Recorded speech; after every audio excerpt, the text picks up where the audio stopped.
Bonjour tout le monde, je continue sur Giacomo Meyerbeer, 1791-1864. Vous aurez compris que deux éléments notamment, enfin deux éléments en particulier m'avaient frappé chez ce compositeur. Premièrement, la qualité des récitatifs, qui ne sont pas ennuyeux comme dans la plupart des opéras, enfin du moins de cette époque, et même dans quelques-uns des opéras qui ont suivi, et aussi l'utilisation des instruments en solo. On pourrait ajouter une troisième chose, c'est le côté émoustillant de sa musique, que je ne peux pas vraiment expliquer, mais que beaucoup, je pense, ressentent comme moi, du moins ceux qui sont sensibles aux opéras de ce compositeur. Donc là, on était resté sur les opéras italiens, je n'avais pas fini de parler des opéras italiens. Il y en a encore deux qui me semblent importants, dont un, le premier dont je vais vous parler, celui de 1822, L'exilé de Grenade, qui a été, à mon avis, complètement sous-estimé et qui n'a pas obtenu le succès des opéras précédents, alors que qu'à moi, il me semble bien supérieur sur le plan musical, du moins. Cela dit, je n'ai écouté qu'une version anthologique, c'est-à-dire que Opera Rara, hein, donc c'est une firme qui,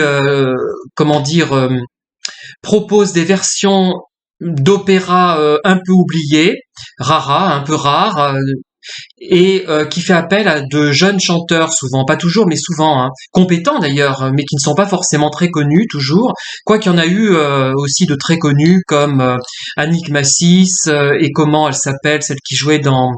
Oh, j'oublie, son nom me reviendra. Voilà.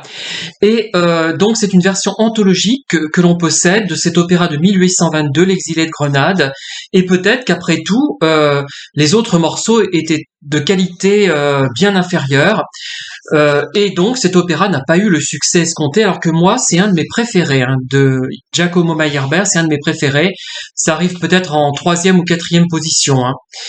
Euh, et je l'ai écouté des tas et des tas de fois, et il m'a beaucoup inspiré, notamment certaines scènes de L'inconnu du lac de Guéry, quand les personnages dansent dans le ciel, hein, notamment, hein.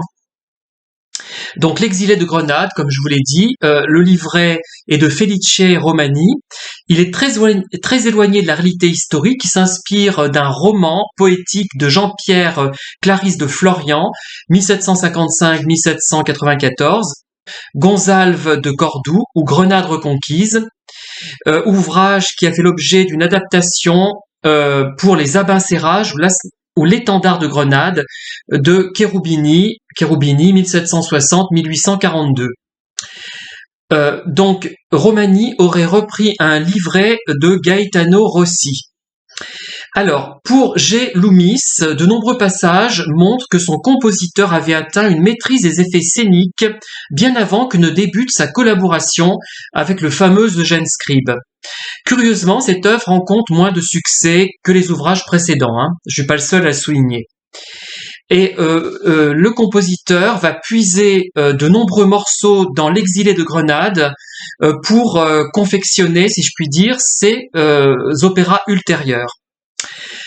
Alors voilà, pour moi, c'est son meilleur opéra à cette date, hein. Voilà, pour moi. Mais il surpasse, à mon avis, tous les autres. Si je me base toutefois sur les morceaux que j'ai pu entendre, les morceaux de cette version anthologique d'Opéra Rara. Alors il y a un enthousiasme, une frénésie dans les envolées, et il y a des solos et des duos qui sont extrêmement suaves et harmonieux et inventifs et parfaits. C'est la perfection, moi je trouve, qu'il a atteinte, qui fait penser effectivement à du Rossini, mais peut-être aussi à du Bellini, tellement c'est suave, c'est agréable à écouter, hein. Je pense notamment à Cara il Soave Incente et Tergi Moaben Les Siglia. J'ai certainement très mal prononcé, mais peu importe. Vraiment, ça devrait, ces deux morceaux, faire partie de tous les florilèges de l'opéra romantique, hein. Alors, Fragor lontan si ascolta e vieni e lascia al suo rimorso. Voilà. Je prononce très mal parce que je veux pas prononcer à l'italienne pour pas commettre d'erreur de prononciation. Je préfère prononcer à la française. Ce sont des morceaux particulièrement exaltants. Et j'ai aussi retenu l'effet de voix éloignée. À l'époque, c'était un peu à la mode dans les années 1820. Euh, de faire un morceau où on entend les chanteurs très distinctement, et dans les coulisses on entend des voix qui viennent des coulisses. Ça donne un aspect mystérieux et poétique. Euh, voilà, c'est vraiment pour moi la portion de cet opéra que j'ai écouté, donc de cette version anthologique d'Opéra Rara, est vraiment l'Exilé de Grenade. C'est vraiment un très très bon opéra, donc j'attends avec impatience qu'on puisse l'avoir dans son intégralité. Ensuite, il y a encore un opéra de qualité supérieure, lui qui a obtenu un gros succès, mais alors là vraiment c'est époustouflant, et c'est le meilleur opéra de la période italienne de ce compositeur, c'est Le Croisé en Égypte, sur un livret de Gaetano Rossi, avec une intrigue alambiqué, il faut dire. Hein. Il se base sur le mélodrame historique de Jean-Antoine-Marie Montperlier, 1788-1819, Jean-Baptiste Dubois et Hyacinthe Albertin aussi, hein, intitulé Les Chevaliers de Malte ou les Français à Alger. Alors, l'intrigue alambiquée met en scène le chevalier de Rhodes, un chevalier de Rhodes qui a dû se faire passer pour un sarrasin à la cour du sultan de Damiette, dont il est secrètement amoureux de la fille. Il est amoureux de la fille du sultan de Damiette. Mais sa situation devient difficile quand les chevaliers de Rhodes sont annoncés qu'apparaît la fiancée qu'il a délaissée. Rossi et Meyerbeer, en déplaçant l'action dans le temps et dans l'espace, ont malmené l'histoire, d'après certains, mais G. Filippi soutient la thèse selon laquelle les erreurs et approximations seraient volontaires et feraient référence aux origines légendaires de la franc-maçonnerie, donc contexte égyptien. Pour de nombreux musicologues, avec cet opéra, Meyerbeer a entamé une évolution artistique qui annonce déjà le grand opéra. La correspondance qui s'établit entre le musicien et le librettiste montre à quel point le compositeur était attaché à la cohérence entre la musique et le livret. Donc il ne s'agissait pas simplement de faire de la musique divertissante et attrayante, il fallait qu'elle colle à la réalité du livret, à l'émotion du livret, et pour justement augmenter l'aspect émotionnel et théâtral. Alors cet opéra, c'est le dernier rôle, dans cet opéra, il y a le dernier rôle qui est proposé à un castrat. Donc en 1824, croisé en Égypte, hein, et ça, le triomphe est international. Voilà. Alors voilà ce que j'en pense moi, hein, plus précisément. Enfin, je l'ai bien exprimé, mais je veux vous en parler un peu plus. Les airs, les cavatines, les cabalettes, romances et prières qui se succèdent sans interruption, parfois coupés par un récitatif, sont souvent très développés et très ornés, surtout les airs destinés au rôle féminin. Et le compositeur manifeste un goût prononcé pour la mélodie de salon élégante et suave, avec un chef-d'œuvre vraiment absolument délicieux que je mettrai peut-être à l'issue de ma vidéo pour que vous vous rendiez compte, hein, un petit peu quand même. C'est Giovinetto Cavaliere, accompagné à la harpe, à la clarinette et au cor anglais. Alors, le compositeur montre aussi un goût pour les danses, la valse, la polonaise et la tarentelle également. Et d'ailleurs, l'air dont je viens vous donner le nom, paraît-il, à l'époque, était sur tous les pianos, hein, en 1824, voire un peu plus, jusqu'à 1800, peut-être 1830, enfin peut-être pas encore, parce que la mode passait vite. Tout le monde avait cette partition et je pense que beaucoup de gens l'interprétaient, la chantaient. Mais c'était amplement justifié, hein. Et il y a aussi un air absolument remarquable, peut-être plus rare que celui que je viens de citer. Il s'appelle Suona Funerara. Il est très étonnant, il est sombre mais très harmonieux. Évidemment, il y a un côté funéraire comme son nom l'indique. Mais bon, vraiment très très marquant aussi, hein. Alors, il y a des partitions légères, calmes, intériorisées, langoureuses, qui contrastent avec des morceaux beaucoup plus vigoureux et enlevés, comme, alors vraiment, là, vous serez sciés en écoutant ça, le splendide double chœur qui ouvre l'opéra, et la finale des actes, hein, la finale de la plupart des actes. Ce chœur des esclaves égyptiens est vraiment d'une ampleur et d'une force incroyable. C'est réussi tant sur le plan théâtral que sur le plan musical, à mon avis, hein. Voilà ce que j'en pense. Et vraiment, cet opéra, c'est un opéra essentiel du 19e siècle. Comment a-t-il pu être oublié? Il y a vraiment des mystères. On a beau tourner les choses, c'est invraisemblable. Enfin, c'est incroyable, incroyable, mais vrai. Voilà. Alors, ensuite, après cet opéra, Giacomo Meyerbeer va quitter l'Italie pour suivre son ami Rossini à Paris. Il renonce même à un opéra que lui propose Gaetano Rossi, Inès de Castro, pour suivre donc Rossini à Paris. En 1825, son père décède et il est fidèle à la tradition juive qui stipule en quelque sorte que l'aîné de la famille doit fonder un foyer, et il épouse une certaine Mina Mosson, 1804-1886. Leurs premiers enfants vont mourir en bas âge, mais le troisième va survivre, et au même moment, il va perdre son ami Weber. Vous savez, Weber, celui qui a composé le Freischütz. Voilà, donc Mina Mosson, d'ailleurs, je dois avoir acheté d'elle une lettre, pas très développée, mais enfin bon, peut-être que je l'exploiterai dans mes livres, dans ma série de livres consacrés aux correspondances anciennes. Enfin anciennes, c'est pas très ancien, c'est sans doute le milieu, vers la fin du 19e. Hein. Alors, toutes ces difficultés personnelles ne l'empêchent pas d'étudier l'histoire et la littérature, puisque la peinture et la musique française, puisque ça lui sert en fait d'inspiration. Hein. Il s'intéresse en particulier aux opéras et aux pièces de théâtre, ce qui l'amène à rencontrer son futur collaborateur, pour le meilleur et pour le pire, Eugène Scribe, 1791-1861. Alors Eugène Scribe, comme je vous l'ai déjà dit en commencement de cette vidéo, j'avais acheté son œuvre complète, je crois que c'est 6 ou 7 volumes, j'avais trouvé ça sur un marché aux puces, et j'avais lu certaines pièces, je vais peut-être me replonger dedans parce que c'est très divertissant. Il n'y a pas seulement des livrets d'opéra, mais aussi des pièces, sans musique, hein, et elles m'ont paru divertissantes et intéressantes à lire, hein, et ça a été un énorme succès au 19e siècle, cet Eugène Scribe, mais comme je vous l'ai déjà dit dans ma première vidéo consacrée à ce compositeur, je trouve que franchement, soit il en faisait trop, mais il laissait passer des rimes de mirliton, enfin des rimes discutables.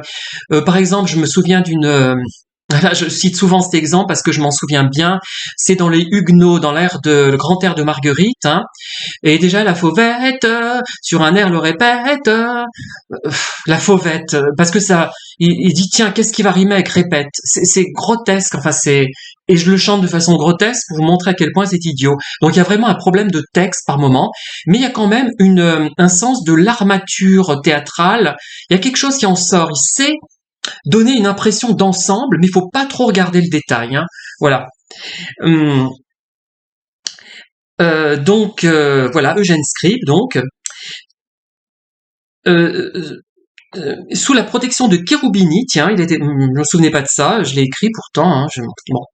Et ils vont créer ensemble une œuvre importante, majeure. Bon, moi, ce n'est peut-être pas l'opéra de Giacomo Meyerbeer que je citerai en priorité, puisque mes 3 préférés, 3 ou 4 préférés, ce ne sont pas, ne fait pas, enfin, celui que je vais vous citer ne fait pas partie de mes 3 ou 4 préférés, mais c'est vrai qu'il y a beaucoup de bonnes choses dans cet opéra. Il y a quelque chose aussi de novateur pour l'époque 1831. Vous voyez, il n'a pas composé d'opéra depuis 1824, le dernier qui est sorti, parce que déjà il les remaniait ces opéras, et vous vous rendrez compte si vous par exemple vous écoutez les Huguenots que d'une version à l'autre l'opéra change étrangement.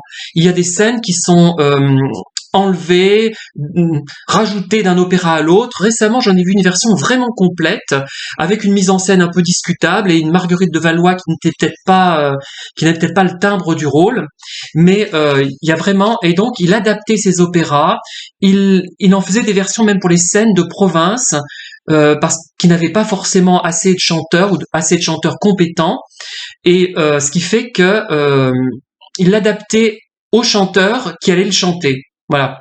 S'il n'y avait plus un interprète, il arrêtait de composer un opéra, ce qui explique que, par exemple, en 1837, il avait entamé un acte de Saint-Marc, un opéra qui se passait donc sous Louis XIII, mais il n'a pas continué, peut-être parce qu'il n'avait pas de chanteur qui correspondait au rôle, qu'il ne l'avait plus. Voilà. On ne sait pas.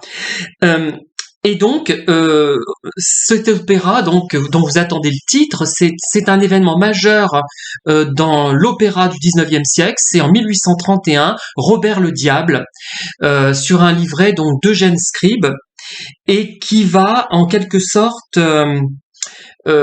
être le début réel du grand opéra, même si auparavant il y avait eu déjà en 1828, je crois, la Muette de Portici d'Aubert, notamment, mais Robert le Diable, ça a vraiment marqué le public, et c'est un plus gros succès de tous les temps. À ce moment-là, je pense qu'il n'y avait pas eu de succès aussi important pour un opéra. Voilà. Ce qui ne veut pas dire que c'est forcément de qualité, mais c'était novateur et ça a frappé le public. Cette œuvre, Robert le Diable, donc, c'est une légende médiévale qui met en scène Robert, fruit de l'union de Satan et d'une mortelle. Et Robert, c'est un personnage sanguinaire dans la réalité, mais Eugène Scribe, pour le rendre plus facile à assimiler pour le public, va le rendre plus sympathique, et il en fait un jeune homme simplement irresponsable et arrogant. Donc, cet opéra va poser la trame des futurs grands opéras dont beaucoup de compositeurs vont s'inspirer. Et il n'y a pas que Giacomo Meyerbeer. Il y a par exemple Halévy avec sa Juive en 1835, donc avant les Huguenots, un an avant les Huguenots.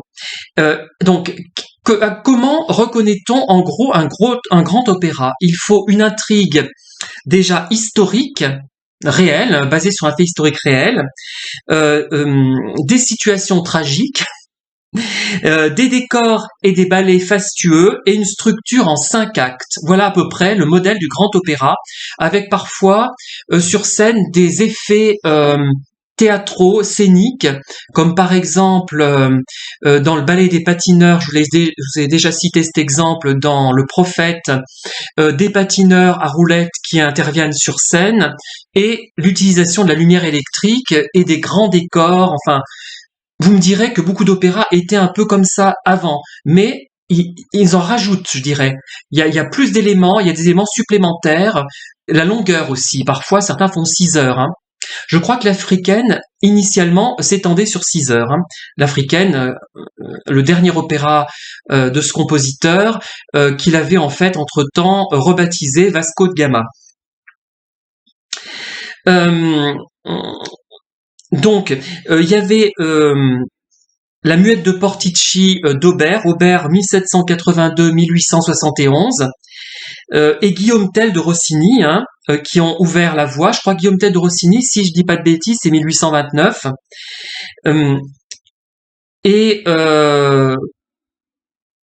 Donc c'est un triomphe sans précédent dans l'histoire de l'opéra, semble-t-il, mais je n'ai pas vérifié mes sources, c'est-à-dire que je me suis basé sur un article qui prétendait cela. lors de la première de cet opéra, il y a des grandes célébrités du moment qui vont être des interprètes, notamment Adolphe Nourri, les sopranos Laure Cinti Damoro et Julie Dorus-Gras, et aussi la basse Nicolas Prosper Levasseur.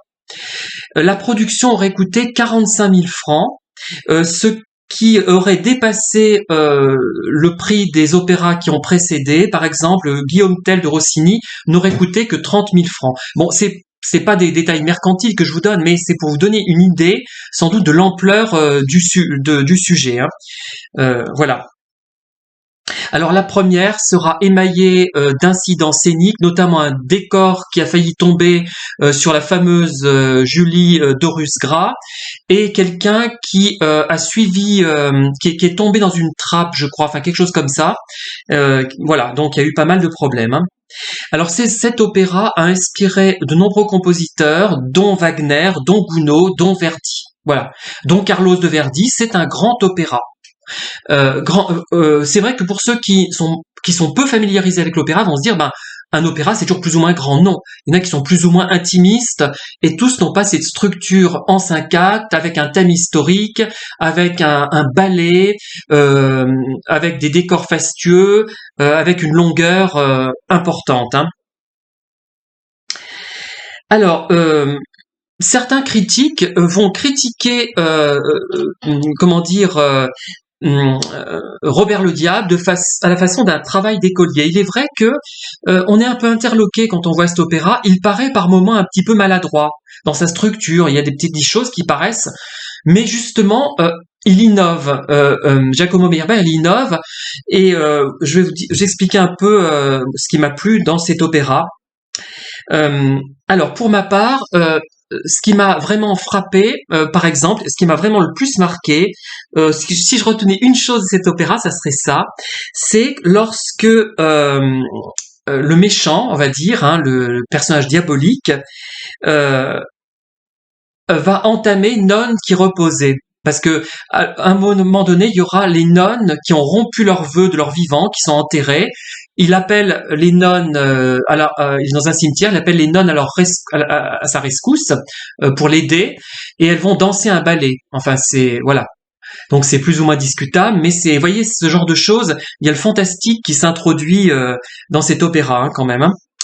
Et il y a vraiment quelque chose de très très marquant pour moi, hein, sur le plan tant musical que théâtral.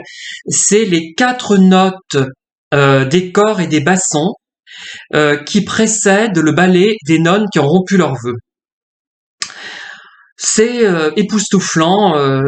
Il y aurait tout le reste serait nul dans cet opéra. On retiendrait ça serait déjà une œuvre importante qui aurait marqué, je pense, l'histoire du théâtre et de l'opéra certainement. C'est vrai que c'est bon après.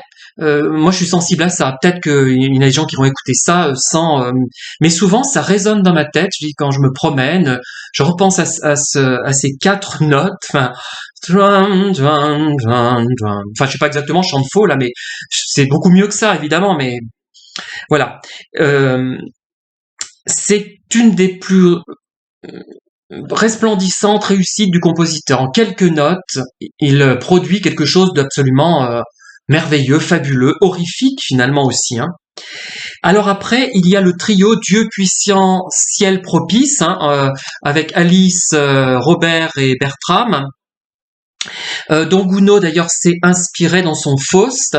Rappelez-vous, ange pur, ange radieux, à la fin de Faust. Hein. Dieu juste. Enfin bref, c'est mal chanté, mais vous comprenez que je vois à quoi je fais allusion. Hein. Bon, c'est un peu naïf, je trouve, donc ça atténue un peu l'effet. C'est vrai que c'est un peu il manque un petit quelque chose pour en faire vraiment un air marquant, hein, vraiment qui marquerait moi du moins. Alors il y a aussi quelque chose d'étonnant, bien que le morceau de soprano me plaise pas tant que ça, mais il m'intrigue parce qu'il y a quelque chose d'inhabituel dans cet air. C'est Robert, toi que j'aime, chanté par la soprano, donc. Il y a quelque chose de piquant, d'inhabituel dans cet air. Je pourrais pas dire quoi, parce que je suis pas musicologue, mais C'est un air de soprano, certes, mais il est inhabituel. Pourquoi? Je ne peux pas vous le dire. Et s'il y a des spécialistes qui m'écoutent, ils me diront peut-être pourquoi. Alors, il y a aussi un duo bouffe intitulé Le bonheur est dans l'inconstance, qui, à mon avis, aurait inspiré, enfin, moi, j'ai reconnu quelque chose d'Offenbach, d'ailleurs, on devrait dire, Un mari sage est en voyage de la belle Hélène. Un mari sage est en voyage, nanana, nanana, dans la belle Hélène, vous vous souvenez, hein? Voilà. Voilà donc ce que je peux dire sur Robert le Diable. Bon, je n'ai pas écouté assez de bonnes versions de cet opéra, mais de toute façon, tout ça, je pense que je le développerai à nouveau dans d'autres vidéos qui auront trait au compositeur le plus renommé du 19e siècle. Merci de m'avoir écouté et à très bientôt. Bonne fin de journée.